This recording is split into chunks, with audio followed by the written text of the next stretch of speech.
মা, French fry হয়ে গেছে। বাবুরে, আমি একদম ভুলে গেছি। তুই দাঁড়া, আমি এক্ষুনি বানিয়ে আনছি। মা, কিছুই কি পারো না তুমি? তোমাকে দিয়ে কোনো কাজ হয় না। এটা কিভাবে কথা বলছিস তুই আমার সাথে? ভদ্রভাবে কথা বল। তোর বাবা যদি শুনতে পায় না, তাহলে তোর কপালে দুঃখ আছে।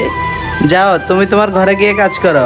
কি হয়েছে? কিছু না, তুমি বসো, আমি তোমার জন্য জল আনছি আর ওর জন্য ফ্রেঞ্চ ফ্রাই। দাঁড়াও, কি হয়েছে তোর? আমি মাকে 1 ঘন্টা আগেই বলেছিলাম ফ্রেঞ্চ ফ্রাই বানাতে, কিন্তু এখনো বানায়নি আর বলছে ভুলে গেছে। তো তোর মা ফ্রেঞ্চ ফ্রাই বানাতে ভুলে গেছে বলে তুই তোর ভদ্রতা ভুলে যাবি? একটু আগে তুই তোর মায়ের সাথে যেভাবে কথা বলছিলি, এখন আমার সাথে সেভাবে কথা বল।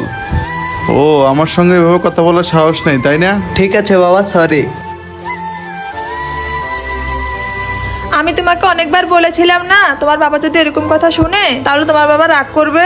ঠিক আছে, তুমি থাকো, তোমার বাবাকে জলটা দিয়ে আসছি, তারপর তোমার জন্য ফ্রেঞ্চ ফ্রাই বানিয়ে নিয়ে আসি। তারপর তোমরা যদি টাকার থেকে বেশি মাকে ভালোবাসে থাকো, ভিডিওটি লাইক করে সাবস্ক্রাইব এখনই করো।